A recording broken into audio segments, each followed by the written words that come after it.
श्रीकृष्ण गोविंद हरे मुरारे, हे नाथ नारायण वासुदेव.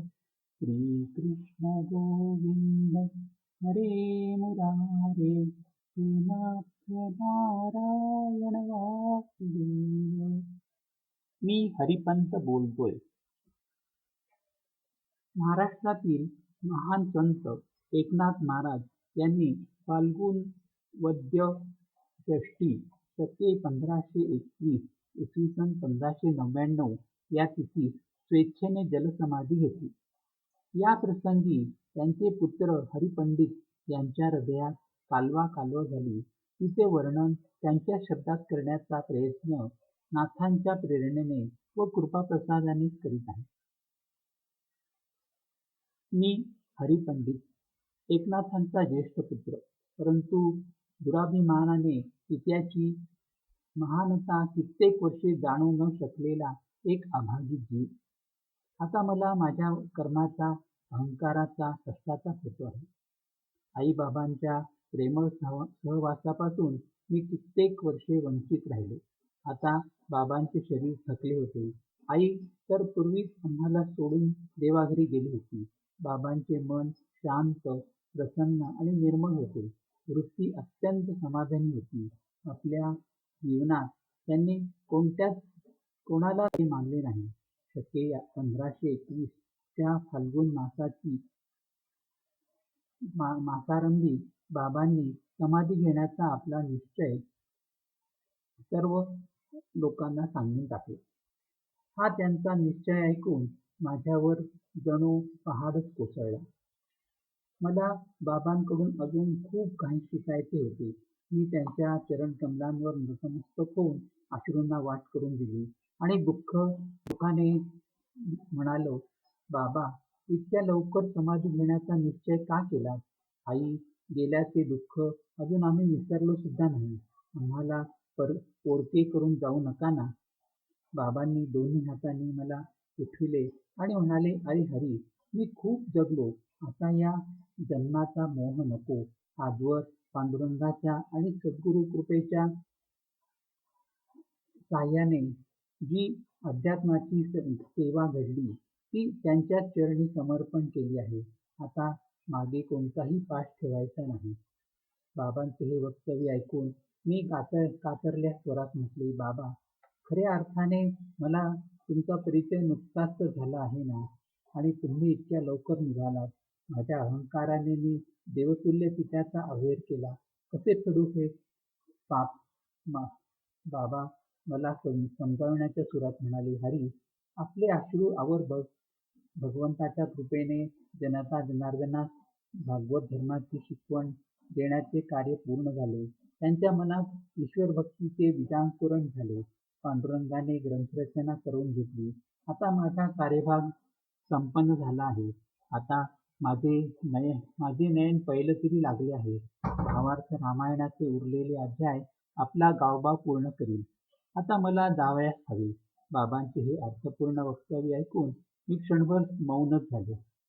बाबा समाधी घेणार असल्याची बातमी वाऱ्यासारखी संपूर्ण महाराष्ट्रात पसरली होती. दुरून दुरून भक्तगण बाबांच्या दर्शनास येऊ लागले. हे सगुण साकार परब्रह्म स्वरूप पुन्हा पाहावयास मिळणार नाही या विचारांनी भाविक भक्तांची गर्दी प्रतिदिन वाढतच होती. जशी समाधी घेण्याची तिथी जवळ जवळ येऊ लागली तशी तशी माझ्या हृदयाची अवस्था दोलायमान होऊ लागली. जनसमुदायाला आत्म्याच्या अमरतेचा आणि देहाच्या नश्वरतेचा उपदेश करणारा मी बाबांच्या निर्णयाने पुरताच खचून गेलो होतो. अखेर फाल्गुन षष्टीचा दिवस उजाडला. श्रीपाद शास्त्री आणि अन्य अनेक भाविक वैदिकांनी पवित्र नद्यांमधून आणलेल्या निर्मल जलाने बाबांना स्नान घातले. मी बाबांना रेशमी वस्त्र दिले. ते त्यांनी मोठ्या आनंदाने नेसले आणि शाल खांद्यावर घेतली. या वस्त्रात बाबांचा चेहरा एका अनामिक तेजाने तळपत होता. मी मात्र दुःखाचा आवेग आवरू शकलो नाही आणि बाबांच्या पायावर पडून घट्ट मिठी मारली आणि पुंजून रडू लागलो. अश्रू ढाळू लागलो. बाबांनी मला उठवले आणि गळ्याशी लावून म्हटले, म्हटले, हरी, आता माझ्या कार्याची धुरा तुझ्यावरच सोपवली आहे. मानेनेच मी होकार दिला. याच वेळी माझी धर्मपत्नी सत्यभामाने अश्रुपूर्ण नेत्रांनी अत्यंत श्रद्धाभावाने बाबांच्या चरणकंदी नमस्कार केला. तिच्या बरोबरच आमची 3 मुले राघव, प्रल्हाद आणि दुर्घश्याम बाबांच्या पायांना बिलगून म्हणू लागली, आजोबा, आम्ही सुद्धा येतो तुमच्याबरोबर. त्या अजाण बालकांना वाटत होते बाबा रेशमी वस्त्र नेसून विठ्ठल मंदिरातच जात आहेत. याच वेळी गोदाताई आणि तिच्या यजमानांनी सजल नेत्रांनी बाबांच्या चरणांवर आपले मस्तक टेकविले आणि अश्रूंनी बाबांचे पाय भिजविले. गोदेचा मुलगा मुक्तेश्वर याची अवस्था तर वर्णनातीत होती. बाबा त्याच्या कार्याचे प्रेरणास्रोत होते.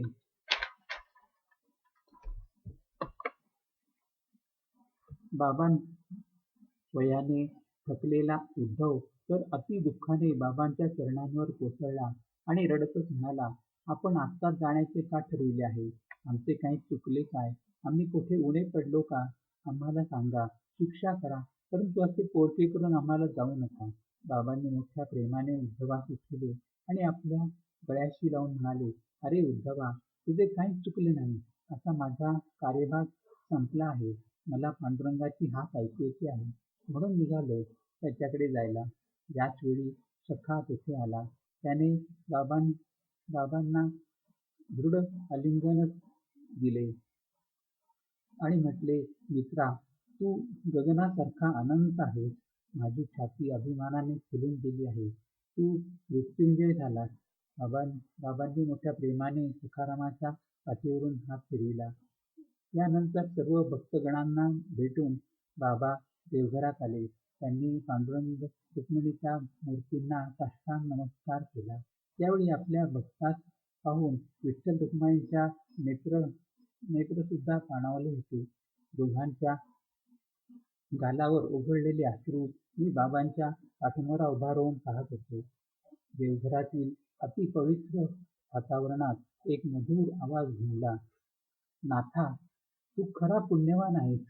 मी सांगितलेला सर्व कार्यभाग संपन्न केलास.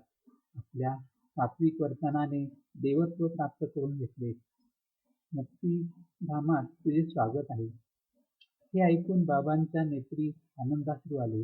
परमेश्वराच्या मुखातून कार्यकृतीची पावती मिळाल्याने बाबांना आपले जीवन कृतार्थ झाल्यासारखे वाटले. बाबा देवघरातून बाहेर आले. अंगणात साऱ्या पैठणचे भक्तगण दाटीवाटीने दर्शनासाठी उभे होते. त्यांच्यामध्ये तरुण, वृद्ध, ब्राह्मण, वैश्य, अंचळ असे सर्व जातीचे लोक होते. बाबांनी वर्ण, जात, पंथ याचे द्वैत असे कधी मानलेच नव्हते. श्रीपाद शास्त्रींनी उच्च स्वरात मंत्रोच्चारासह बाबांची पाद्यपूजा केली. नंतर सर्व भक्तजनांनी अत्यंत शिस्तबद्धतेने येऊन बाबांच्या चरणी अश्रुपूर्ण नेत्रांनी आपले मस्तक टेकविले आणि पाद्यपूजेचे तीर्थ नेत्रांना लावले. बाबा प्रत्येकास सकल कामनापूर्तीचा आशीर्वाद देत होते. यानंतर जेवणाच्या पंगती बसल्या. बाबांनी स्वतः सर्वांना पुरणपोळ्या वाढल्या. संतांच्या घरचा प्रसाद सेवन करून भक्तमंडळी तृप्त झाली. त्यानंतर बाबा गोदातीरी जाण्यास निघाले. आम्ही सर्वजण बरोबर निघालो. सारा भक्त समुदाय भजन गात मागून येत होता. आकाशात सूर्य तळपत होता आणि हा तेजस्वी ज्ञानाचा सूर्य मुक्तिधामाकडे निघाला होता. रस्त्याच्या दोन्ही बाजूला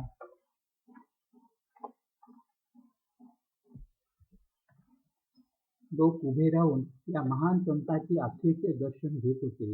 अल्पावधीतच आकाशात ढग जमा झाले आणि गार वारा सुटला. त्यातच मंद पाऊस सुद्धा पडू लागला. वातावरण थंड झाले. गोदावरीचा तीर पावसाच्या सरींनी गार झाला.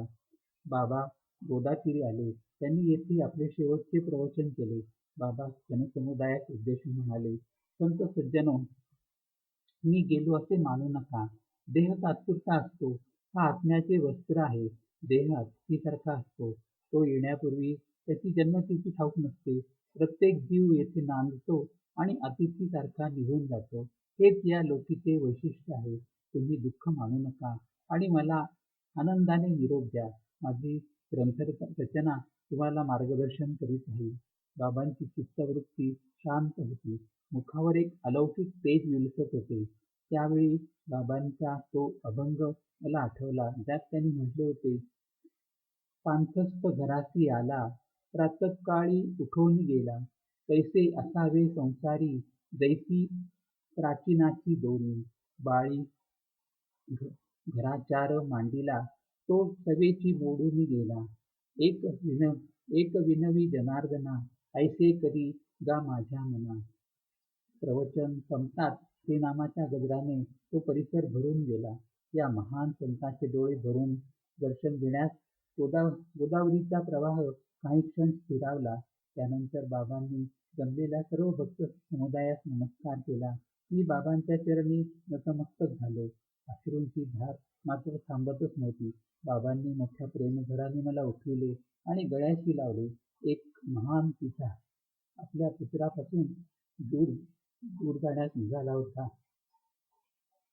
बाबांनी गोदावरीच्या पावन जलास अत्यंत श्रद्धाभावाने नमस्कार केला आणि पाण्याची एक लाट बाबांचे चरण कमल धुवून दिली. जणू ती म्हणत होती, कल्याणमस्तू. बाबांनी रामकृष्ण हरी असे उच्चारण करीत पाण्यात प्रवेश केला. सारा जनसमुदाय रामकृष्ण हरी अशा निनादाने आसमंत भरून टाकीत होता. बाबा पुढे पुढे जात होते. गोदावरीचे जल प्रथम त्यांच्या गुडघ्यापर्यंत आले, नंतर कमरेपर्यंत, नंतर छातीपर्यंत आणि आता तर त्यांचे केवळ शिरच दिसत होते. समस्त जनसमुदायाने उच्च स्वरात एकमुखाने जय जयकार केला. एकनाथ महाराज की जय. बघता बघता बाबा गोदावरीत विलीन झाले. मी विमनस्क मनाने गोदावरीच्या तीरी बसून होतो.